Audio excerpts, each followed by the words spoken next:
El diagnóstico sindrómico. Entonces, una mujer de 32 años de 6 meses de evolución con síntomas constitucionales, pérdida de peso, astenia, dinamia, hiporexia, y de 3 meses de evolución con disnea de mínimo esfuerzo asociada al dolor pleurítico, síndrome pleuropulmonar de efusión pleural izquierda, datos de sinovitis, rash malar, alopecia, una úlcera oral y esclerodactilia.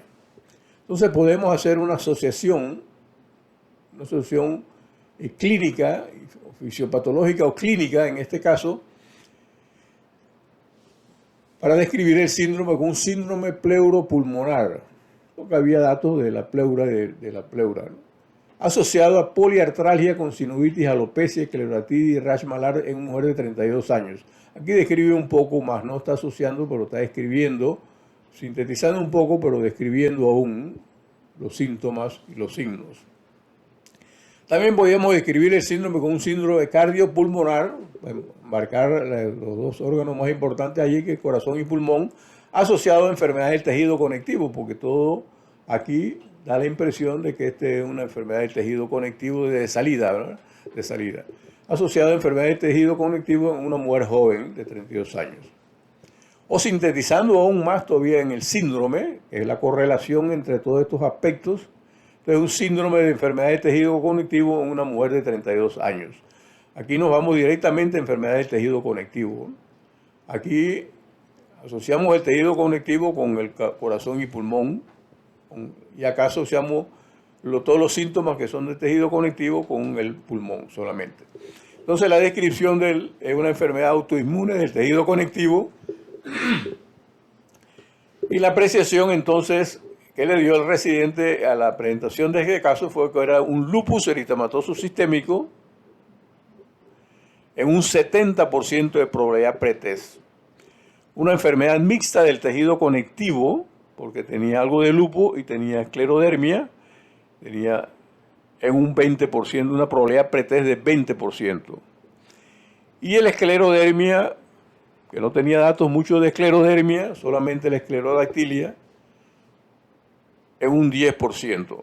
Estas probabilidades pretest son unas estimaciones, esta es la estimación que hace el residente, esta es una estimación que puede variar, como lo vamos a ver más, dependiendo de la experiencia y de algunos datos que presenta la paciente, ¿no? Es importante entonces el pensamiento crítico en el análisis del diagnóstico diferencial. No puede ser un diagnóstico diferencial de libro donde pongamos todas las enfermedades del tejido conectivo o pongamos muchas otras enfermedades que producen cosas parecidas, como síntomas y signos parecidos como estos. Yo no puse una lista de 10 ni de 5. Debe ser una lista de 4 por lo menos, por lo máximo 4, y generalmente deben describirse por lo menos 3.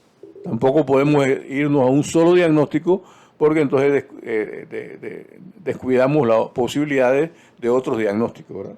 Entonces esas son las estimaciones de la probabilidad del diagnóstico diferencial y de la probabilidad pretest que hizo la residente. Para clínicos, entonces tenemos un urinálisis. Obviamente se le pidió un urinálisis. No tiene proteinuria, tiene glóbulos rojos en 11, tiene algo de glóbulos rojos. Tiene hematuria, pues. Y microscópica será, ¿no? Tiene unos glóbulos blancos en 27 que están altos en la orina. Tiene una esterasa leucocitaria positiva. Esterasa leucocitaria. Tiene una bacteriuria. Y tiene unos nitritos negativos. Nitritos negativos. Entonces, es importante hacer este análisis. Esto no lo vamos a hacer en este momento, pero es importante porque puede tener una infección urinaria o puede tener un compromiso del glomérulo. Entonces, este examen hay que repetirlo y consultarlo con el experto, porque aquí no se nos puede pasar un compromiso de glomerulonefritis. Claro, no hay proteinuria, pero de todos modos hay glóbulos rojos. Entonces, habría que ver esos glóbulos rojos como lo vamos a ver ahora, ¿verdad? Y la proteína no tenía proteinuria. Porque es importante en la toma de decisión, porque esta paciente puede tener una infección urinaria, y una infección urinaria en una paciente inmunosuprimida por la enfermedad autoinmune. Entonces es importante tratarla, darle antibióticos. Entonces era importante definir con un cultivo, con repetirlo y hacer un cultivo si tenía una infección urinaria, y había que hacer el cultivo para ponerle antibiótico. No darle antibiótico innecesariamente, porque también estamos induciendo la resistencia bacteriana, que sería peligroso en esta paciente. Son los eritrocitos del glóbulo rojo, son eritrocitos del glomérulo, no sabemos. La sensibilidad y especificidad del leucocito, el terasa leucocitaria positiva más bacteriuria y de bacteriuria y de nitrito es importante para definir si tiene infección urinaria. Si los nitritos estaban positivos y tiene esto, obviamente, en una persona de riesgo, uno manda el cultivo y le da antibiótico, aunque no tenga síntomas, o espera el cultivo, el urocultivo, ¿no? Aquí hay que estar. O consultar al nefrólogo, para que el nefrólogo nos diga que esto le mande un sedimento urinario, que es lo que es más apropiado aquí, que no se hizo. Y aquí está el sedimento urinario, porque esto lo tenemos para el protocolo de hematuria microscópica, que hemos hablado ya con el laboratorio, porque el laboratorio nos ayude, que cuando hay glóbulos rojos en orina, nos diga si tiene glóbulos rojos dismórficos con espuela, que son los acantocitos, que son estos, que son que son vistos en el glomerulonefritis, ¿verdad? Entonces, o si había cilindro, ahí no describen cilindro, pero habría que decirle al laboratorio, busque cilindro, busca acantocito, que esto es lo que hay que decirle al laboratorista, porque él no es una máquina, y debía hacer el sedimento urinario, ¿no? Aquí tenemos algo de infección relacionado al urinálisis, que no vamos a entrar en detalle, pero esto lo hemos hecho para los médicos generales, para que los médicos generales, conjunto con el laboratorio, puedan describir mejor si la hematuria es de glomérulo o no es de glomérulo, para referir apropiadamente al internista o al nefrólogo rápidamente si se trata de una glomerulonefritis, ¿verdad? Esto es para policlínica y esto lo manejamos con los protocolos que hay de glomerulonefritis para...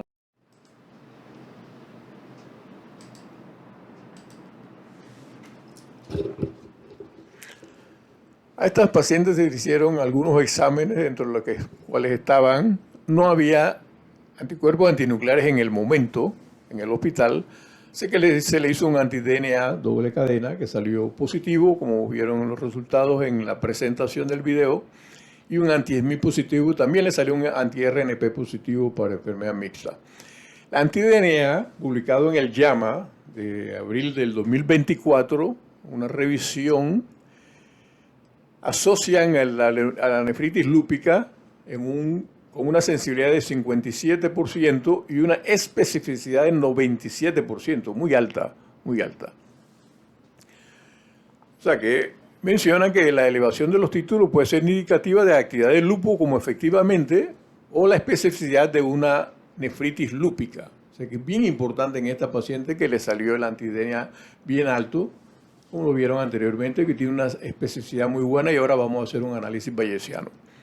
Y el anti-SMI también le salió alto y también se asocia a nefritis lúpica. Aquí estos dos datos son en asociación a nefritis lúpica, con una especificidad muy buena, muy alta, muy buena.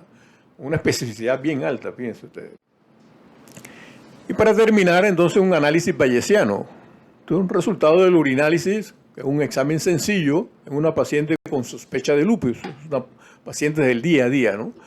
Pero esta paciente que entró con una efusión pericárdica y lupus, entonces el tema aquí era con el urinálisis, que solamente tenemos uno en el expediente, por lo menos suministrado a mi persona para analizarlo, entonces mostraba esa hematuria, esos glóbulos, esa alteración del urinálisis.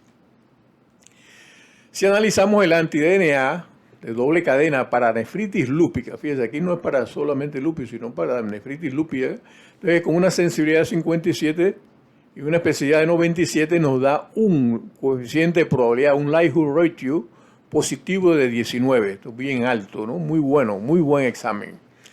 Pero nos da un coeficiente de probabilidad negativo de 0.4, que realmente está cerca del 1, no nos ayuda mucho a descartar. Y aquí vamos a hacer el análisis bayesiano. Por ejemplo, si tuviéramos una probabilidad pretest de que tuviera ese urinálisis correspondía a una glomerulonefritis lúpica. Aquí en este caso no es para lupus, es para nefritis lúpica. Si tuviéramos una probabilidad pretest como tirar la moneda al aire, 50%, porque el examen de orina que vimos es un urinálisis que puede ir con infección, puede ir con contaminación o puede ir con hematuria, ¿no? Entonces, un 50% de probabilidad pretest. El coeficiente de probabilidad, si nos sale positivo, y aquí lo tenemos el anti-DNA, nos saldría una probabilidad post-test de tener un compromiso renal de nefritis de un 93%. Esto no quiere decir que estamos haciendo el diagnóstico de nefritis lúpica, porque no, el urinálisis no iba completamente con nefritis, con nefropatía, ¿no? Pero podría orientar. O sea que, pero nos aumenta la probabilidad post-test. Nos aumenta la probabilidad post-test bien alta, ¿no? Así que tenemos que tener bien en cuenta esto el médico tratante en este momento. Y analizamos el anti-Smith, que tiene una sensibilidad mucho más baja, pero tiene una especificidad igualmente de buena y alta. Nos da un coeficiente de probabilidad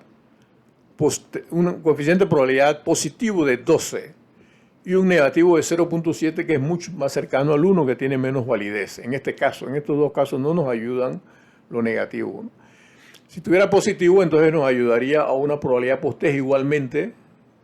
Aquí sería por acá, está mal, a un 90% de probabilidad. Nos aumentaría la probabilidad post-test de 12, si tuvieran 12.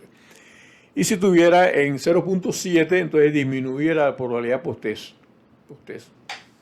Pues aquí prácticamente los dos exámenes que salieron positivos, que tanto son positivos para lupus, pero también en una orientación hacia nefritis lúpica, entonces nos abren el compás a que tenemos que tomar una buena decisión en este caso, ¿no? ¿Y cuál sería la toma de decisión clínica por el internista o el reumatólogo del caso clínico que está viendo al paciente?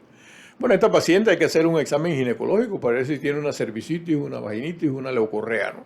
Si esto está contaminado, si esto es así, entonces también hay que tener cuidado porque hay que dar tratamiento. Es una paciente que ya es inmunosuprimida y se le va a dar tratamiento inmunosupresor. Así que es importante si hay una infección de cervix o vagina en este caso, ¿no? O hacer un sedimento urinario. Ese urinálisis habría que repetirlo y hacerle un sedimento urinario con propiedad para ver entonces si hay acantocitos, si hay cilindros, o si hay alguna orientación a glomerulonefritis y tomar las decisiones rápidamente que lo vea el nefrólogo en este momento. Si todo saliera negativo, entonces habría que consultar al nefrólogo de ser necesario, porque potencialmente esta paciente va a hacer seguimiento con el reumatólogo, que es el experto en la materia, en el lupus, le va a dar seguimiento, pero también obviamente potencialmente hay que ver la posibilidad de que este paciente sea visto con el nefrólogo en la consulta externa para ver la evolución en el tiempo, porque el diagnóstico, si no salió ahora, puede salir, porque ya tiene dos marcadores importantes positivos. Y tiene la enfermedad, obviamente, ¿no? Más los dos marcadores. Sé que en el seguimiento en el tiempo es muy importante. Entonces, este es el análisis bayesiano que hacemos de un examen, de un urinálisis, que es un examen muy sencillo, muy simple, pero si se hiciera un sedimento urinario es como hacer una biopsia renal, ¿no? Entonces, ayudaría mucho más el sedimento urinario. Muchas gracias.